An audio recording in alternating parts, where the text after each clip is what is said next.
Hello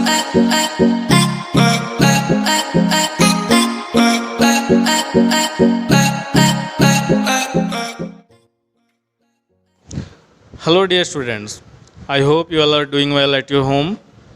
Students, in last class we have read about budding, spore formation and fragmentation. And today we are going to discuss the topic regeneration. So let's begin. Regeneration is a specialized form of asexual reproduction. ये asexual reproduction का एक specialized form होता है, ठीक है. By regeneration some organisms, example the starfish and salamander, can replace N injured और lost part, ठीक है. रीजनरेशन के माध्यम से ही कुछ ऑर्गेनिज्म जैसे कि स्टारफिश और सैलामेंडर ये अपने इंजर्ड बॉडी पार्ट को या लॉस्ट पार्ट को क्या करते हैं, रिप्लेस कर लेते हैं. रिप्लेस करने का मतलब फिर से उसके जगह पे एक नए पार्ट का ग्रोथ हो जाता है. And many plants are capable of total regeneration. इसके अलावा बहुत से पौधे ऐसे होते हैं जो कि टोटल मतलब पूरी तरीके से रीजनरेशन के लिए कैपेबल होते हैं, समर्थ होते हैं, ठीक है. That is the formation of whole individual from a single fragment, ठीक है. इसका मतलब ये होता है, टोटल रीजनरेशन का मतलब ये होता है कि किसी सिंगल फ्रैगमेंट से पूरे के पूरे ऑर्गेनिज्म का डेवलप हो जाना. जैसे कि स्टेम से, है ना, अगर किसी पौधे के स्टेम को अगर लगा, मतलब कुछ ऐसे पौधे होते हैं जिनके स्टेम को अगर लगा दिया जाए तो वो पूरी तरीके से नए प्लांट में ग्रो कर जाते हैं. जैसे हम लोग रोज़ का देखे होंगे, गुलाब के पौधे का जो स्टेम होता है उससे पूरे के पूरे प्लांट बॉडी को रीजनरेट किया जाता है. इसके अलावा रूट से और कुछ प्लांट के लीफ से भी पूरे के पूरे प्लांट्स डेवलप हो जाते हैं, है ना. In regeneration if a piece of a parent is detached, regeneration में अगर पेरेंट से मतलब पेरेंट प्लांट से या पेरेंट ऑर्गेनिज्म से अगर कोई पीस डिटैच होता है, कोई हिस्सा कोई टुकड़ा अगर डिटैच होता है, it can grow and develop into a completely new individual. तो वो ग्रो कर सकता है और डेवलप कर सकता है एक नए इंडिविजुअल में, पूरे तरीके से एक पेरेंट्स इंडिविजुअल जैसा ही वो ग्रो कर जाएगा. Simple animals like hydra, sponges, planaria show regeneration. कुछ सिंपल एनिमल्स होते हैं जैसे कि हाइड्रा, है ना, इसके अलावा स्पंजेस, प्लेनेरिया, इन सब में रीजनरेशन का प्रोसेस देखा गया है. ये रीजनरेशन का प्रोसेस शो करते हैं, ठीक है.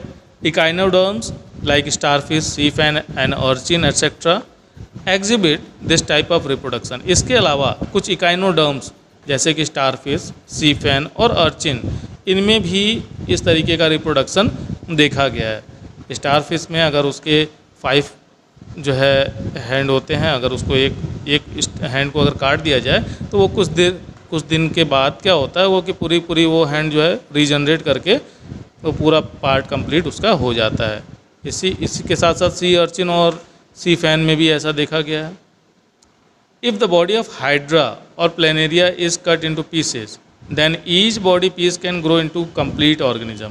अगर हाइड्रा की बात करते हैं ना, तो हाइड्रा की बॉडी को अगर हम पीसेज में काट देते हैं, 2 या 2 से अधिक पीसेज में काट देते हैं, तो हर एक पीस एक कंप्लीट ऑर्गेनिज्म में ग्रो कर जाता है. मतलब हर एक पीस एक न्यू हाइड्रा को डेवलप कर देता है, ठीक है. जैसा कि आप फिगर में देख सकते हैं, यहाँ एडल्ट हाइड्रा को नीचे उसके बेस से काट दिया गया है 2 पार्ट में, ठीक है. और ये जो दोनों पार्ट है वो पूरी तरीके से ग्रो करके 2 एडल्ट हाइड्रा बना देते हैं, ठीक है. More complex organism cannot give rise to new individuals through regeneration because कुछ और जो ज़्यादा कॉम्प्लेक्स ऑर्गेनिज्म होते हैं वे इस प्रोसेस से इस प्रोसेस से प्रोड्यूस नहीं करते हैं या उनमें रीजनरेशन का प्रोसेस नहीं देखा जाता है. बिकॉज ऐसा क्यों होता है? Their body is highly complicated. उनकी जो बॉडी डिज़ाइन होती है या बॉडी जो स्ट्रक्चर होता है वो हाईली कॉम्प्लिकेटेड होता है, बहुत ही जटिल होता है, ठीक है. There are specific organ for specific function. उनमें जो है किसी पर्टिकुलर टास्क को करने के लिए एक पर्टिकुलर ऑर्गन होता है. जैसे कि ब्रीदिंग के लिए लंग्स होता है, ठीक है. डाइजेशन के लिए स्टमक वगैरह और इंटेस्टाइन वगैरह पाया जाता है, ठीक है. तो उनके बॉडी का स्ट्रक्चर इतना कॉम्प्लेक्स होता है कि उनकी बॉडी जो है रीजनरेट नहीं कर सकती या रीजनरेशन के प्रोसेस से उनमें सेक्सुअल रिप्रोडक्शन नहीं हो सकता. There is a labour of division in the body of complex organism. और जो कॉम्प्लेक्स ऑर्गेनिज्म होते हैं उनके बॉडी में लेबर ऑफ डिवीज़न होता है, मतलब कि हर एक काम को करने के लिए एक पर्टिकुलर ऑर्गन पाया जाता है, ठीक है। और हर एक वर्क जो है किसी पर्टिकुलर ऑर्गन के द्वारा किया जाता है, इस वजह से उनमें रीजनरेशन का प्रोसेस नहीं देखा जाता है।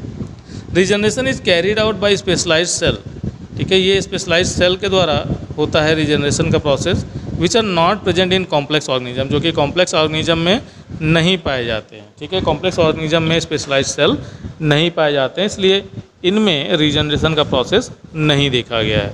Okay, now let's read about parthenogenesis.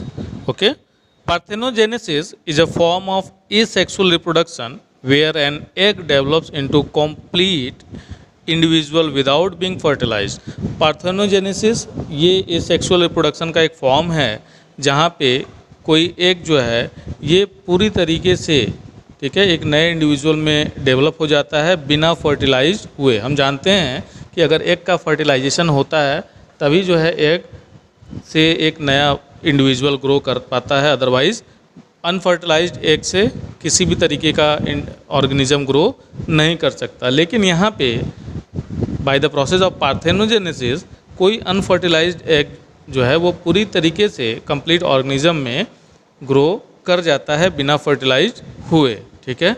The resulting of spring can be either haploid और डिप्लॉयड, ठीक है।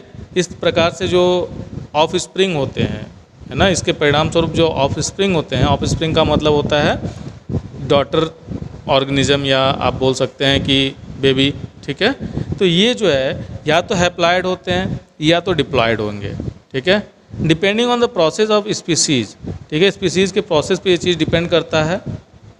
Parthenogenesis occurs in invertebrates such as water fleas, rotifer, aphids, stick insect, some ant, wasp and bees, ठीक है। Parthenogenesis का जो process होता है वो इनवर्टिब्रेट्स में होता है। इनवर्टिब्रेट्स का मतलब विदाउट हैविंग बैकबोन, जिनमें बैकबोन नहीं पाया जाता है, ठीक है। तो ये प्रोसेस किन में पाया जाता है, जैसे कि वाटर फ्लीज में, है ना, रोटिफर्स में पाया जाता है। इसके अलावा एफिड्स, स्टिक इंसेक्ट, सम एंड्स, कुछ चींटियों में पाया जाता है, वास्प में पाया जाता है, ठीक है। इसके अलावा मधुमक्खियों में पाया जाता है, ठीक है। ये प्रोसेस जो है इन एनिमल्स में पाया जाता है।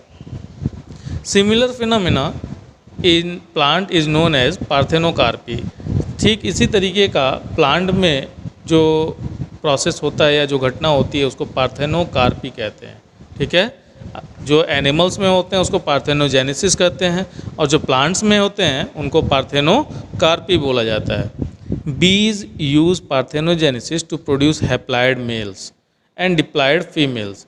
जो मधुमक्खियाँ होती हैं वो पार्थेनोजेनेसिस का प्रोसेस यूज़ करती हैं हैप्लॉयड मेल को प्रोड्यूस करने के लिए, जिसको कि ड्रोन्स भी बोला जाता है, और डिप्लॉयड फीमेल्स को, जिसको कि वर्कर्स बोला जाता है, ठीक है। If an egg is fertilized, ठीक है, अगर कोई एग, कोई अंडा अगर फर्टिलाइज्ड हो जाता है, ठीक है, अ क्वीन इज़ प्रोड्यूस, तो ऐसे कंडीशन में क्वीन प्रोड्यूस होती है। जो बीज में रानी मक्खी जो होती है वो प्रोड्यूस होती है आफ्टर फर्टिलाइजेशन ऑफ एग, ठीक है।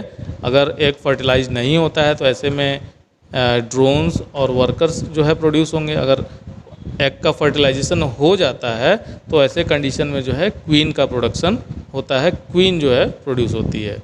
The queen bee control the reproduction of hive bees to regulate the type of bee produce, ठीक है। और जो क्वीन बी होती है वो छत्ते में मौजूद जो मधुमक्खियाँ होती हैं उनके रिप्रोडक्शन को कंट्रोल करती है, ठीक है, और इस तरीके से ये बी के प्रोडक्शन को रेगुलेट करने का भी काम करती है।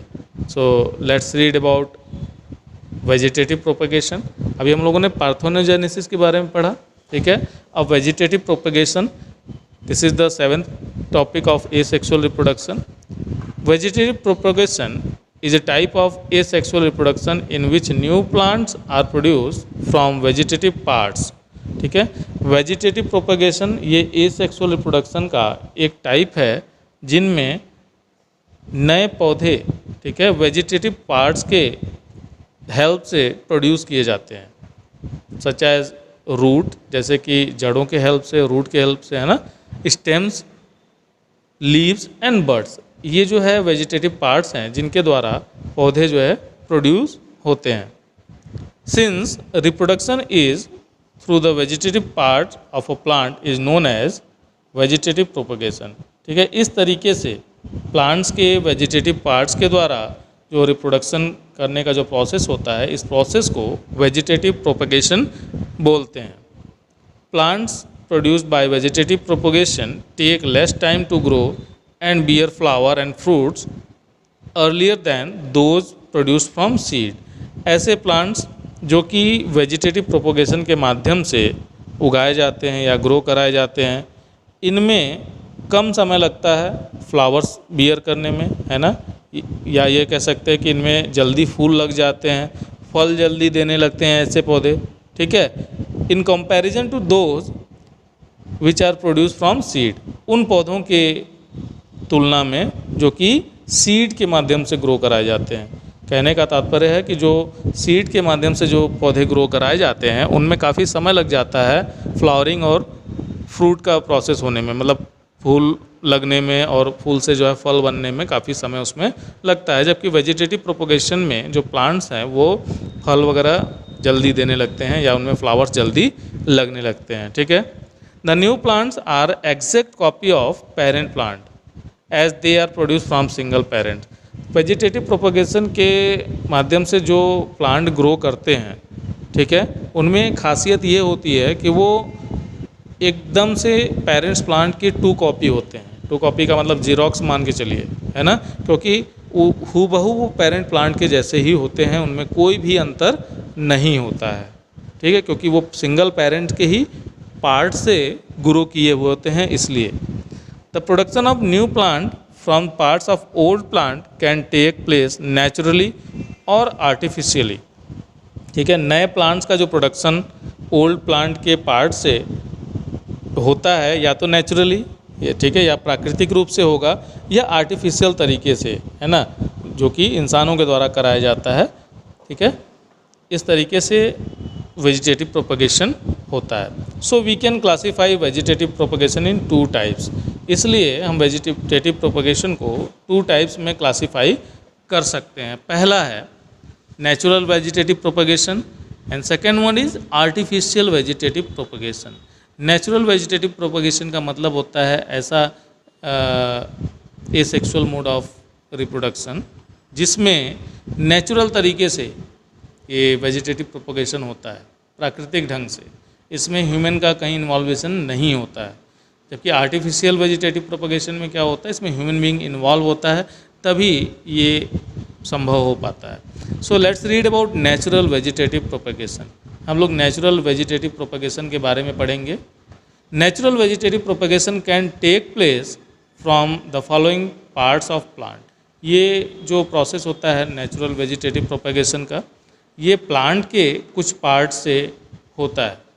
ठीक है, पहला है रूट्स, दूसरा स्टेम एंड तीसरा लीव्स है। ठीक है, first one is root, then stem and then leaves. These are 3 parts by which natural vegetative propagation takes place। So let's read about root। Root के बारे में देखते हैं, रूट से कैसे नेचुरल वेजिटेटिव प्रोपगेशन होता है। Root of some plants develop new plants either by directly producing shoot और प्रोड्यूसिंग बर्ड्स। ठीक है, कुछ प्लांट्स के जो रूट होते हैं, ठीक है, ये डायरेक्टली जो है नए प्लांट्स में ग्रो कर जाते हैं। कैसे? सूट को प्रोड्यूस करके या बर्ड्स को प्रोड्यूस करके। Shoots are produced by root of woody plant like dalbergia, murraya etcetera. ठीक है, shoots are produced by roots. ठीक है, रूट्स के द्वारा जो सूट्स प्रोड्यूस होते हैं, ये ऐसा कुछ वुडी प्लांट्स में देखा गया है, जैसे कि डेलबर्जिया में और मुराया में। ये कुछ ऐसे प्लांट्स हैं जिनमें रूट्स के द्वारा सूट का ग्रोथ होता है। Adventitious buds are formed on the roots of plant like sweet potato, dahlia, ठीक है, एस्पेरागस, टैपियोका, ठीक है, एट्सेट्रा। इन सब प्लांट्स में बर्ड्स का ग्रो होता है, एडवेंटिशियस बर्ड्स, जो कि जैसे कि स्वीट पोटैटो। स्वीट पोटैटो का मतलब होता है कंदा, है ना।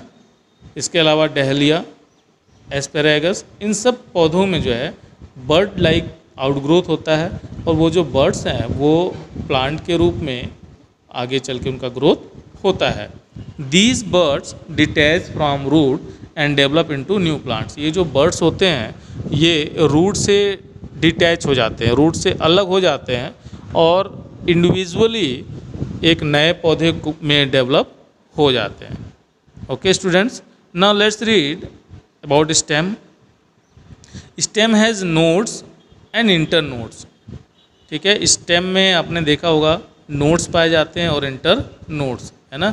हिंदी में बोल सकते हैं गांठें। आपने अगर गन्ने का पौधा देखा होगा तो गन्ने में अलग अलग जगह पे गांठें पाई जाती हैं। ठीक है, तो जहाँ पे एक गांठ होता है उसको नोड बोलते हैं, और दो गांठ के बीच में जो डिस्टेंस होता है that is known as inter nodes. ठीक है, द नोड्स डेवलप लीव्स। ठीक है, नोड्स में जो है लीव्स डेवलप होती हैं। In the axil of the leaves bud develop which are called axillary buds. ठीक है, लीव्स के जो एक्सिल पे ऊपर की तरफ बर्ड्स डेवलप होते हैं और इन बर्ड्स को ऑक्सिलरी बर्ड्स बोला जाता है। They develop into new plants on detachment from parent plant और even when the stem portion remain attached. ठीक है, ये पेरेंट प्लांट से डिटैच होने के बाद जो ये बर्ड्स होते हैं ये पेरेंट्स प्लांट से डिटैच होने के बाद नए पौधों में डेवलप होते हैं, या जब ये पेरेंट्स प्लांट्स में लगे होते हैं तभी जो है ये डेवलप करना स्टार्ट कर देते हैं। फॉर एग्जांपल के तौर पे हम देख सकते हैं स्ट्रॉबेरी में, घास में, ठीक है, mint and gooseberry, chrysanthemum, jasmine. ठीक है, ये सब ऐसे पौधे हैं।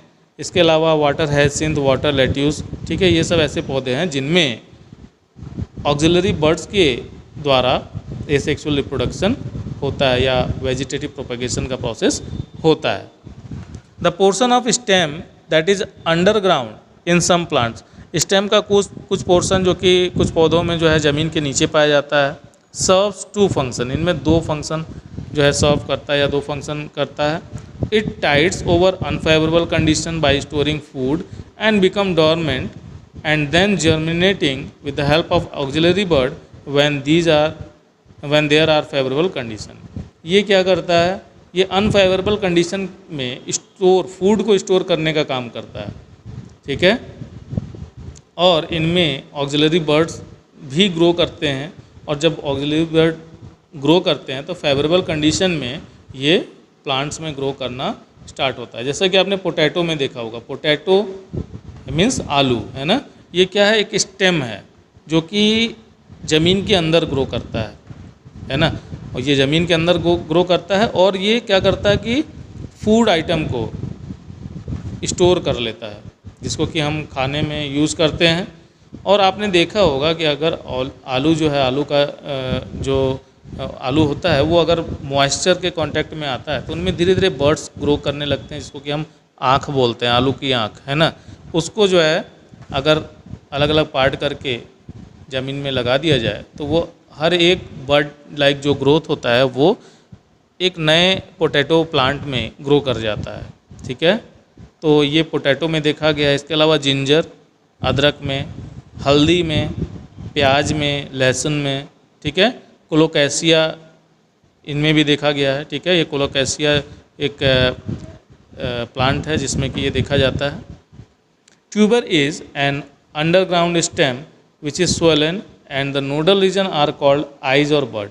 ठीक है, ट्यूबर एक अंडरग्राउंड स्टेम है जो कि swollen होता है, मतलब फूला हुआ होता है, और नोडल रीजन में जो उसका नोडल जो रीजन होता है उसको आइज ऑफ बर्ड्स बोलते हैं, बर्ड्स की आँखें बोलते हैं। ठीक है, each eye has scaly leaves and axillary bud. हर एक आई में, हर एक आँख में एक स्केली लीव्स होता है और ऑक्सिलरी बर्ड्स पाया जाता है, which develop into new plant, जो कि नए पौधों में डेवलप कर जाता है।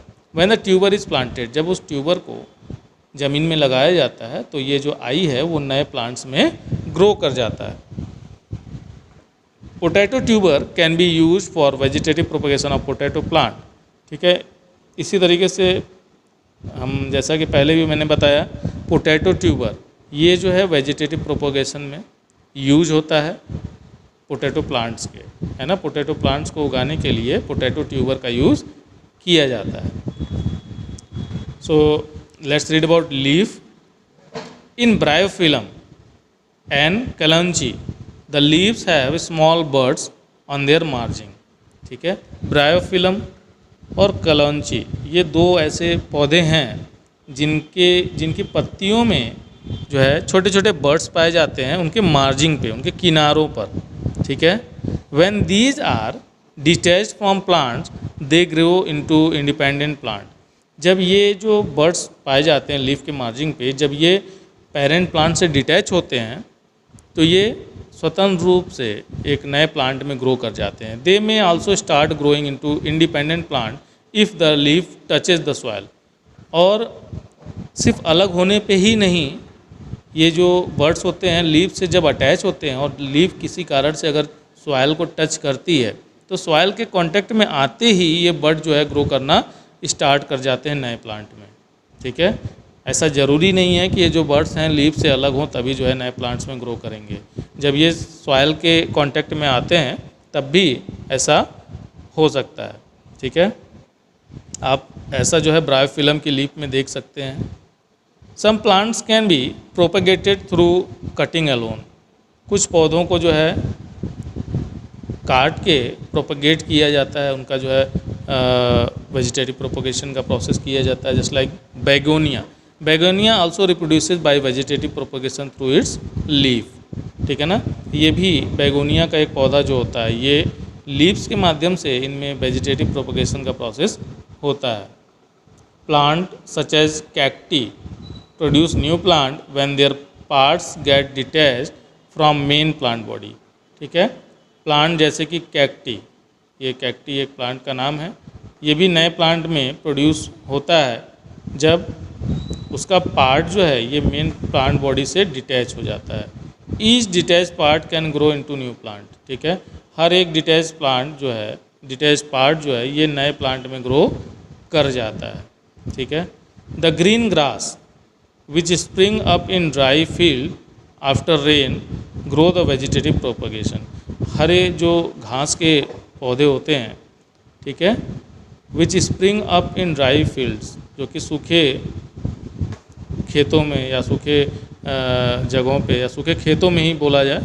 ठीक है, जो पड़े हुए होते हैं वो बारिश होने के बाद वेजिटेटिव प्रोपोगेशन के हेल्प से, ठीक है, वो ग्रो कर जाते हैं। आपने देखा होगा कि फील्ड में गर्मी के दिनों में क्या होती है, घास कम हो जाती है। ठीक है, घास काफ़ी हद तक घासें जो है सूख जाती हैं, और वही उसी फील्ड में जब बारिश का मौसम आता है तो ढेर सारी घास जो है ग्रो कर जाती है। क्यों?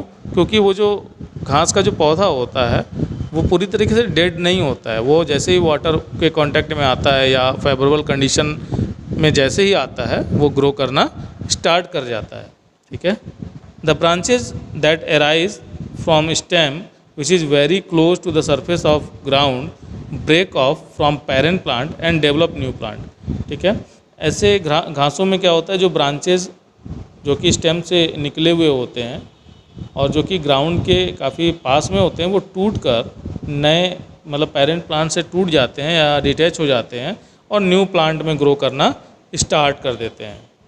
These branches are classified as runner in grass. ठीक है, ऐसे ब्रांचेस को ग्रास में रनर के नाम से क्लासिफाई किया गया है या जाना जाता है। ठीक है, they have buds which are inactive. इनमें बर्ड्स पाए जाते हैं जो कि इनएक्टिव कंडीशन में होते हैं। ठीक है, when they get rain water, जैसे ही इनमें बारिश का पानी इनको मिलता है, the buds become active and grow to produce new grass plant. तो ये जो बर्ड्स होते हैं ये एक्टिव हो जाते हैं और एक्टिव होने के साथ साथ ये नए घास के पौधे में डेवलप कर जाते हैं या हम कहें कि ग्रो कर जाते हैं। Okay students, that's all about it for today. See you in next class with artificial vegetative propagation. Till then, bye.